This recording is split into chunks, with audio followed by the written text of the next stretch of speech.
تخيل معايا كده عزيزي الفاضل ان انت واخد بنتك الصغيرة اللي عندها 7 سنين ورايح موديها المدرسة بايدك ومدخلها جوه المدرسة ومطمن عليها لانها وسط مدرسة فيها مديرين ومدرسين والدنيا جميلة جدا، وسبتها وروحت. وفجأة جالك خبر: الحق بنتك تم الاعتداء عليها داخل المدرسة.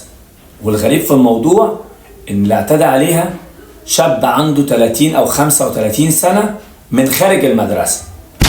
انت كولي امر او كأب موقفك هيبقى ايه وهتعمل ايه؟ هو ايه الحكاية؟ طب يلا بينا، عشان بس انا عايزك تعمل لايك وشير كتير للفيديو دوت لانه مهم جدا، وعشان احكي لك ايه اللي حصل بالتفاصيل في اصل الجريمة.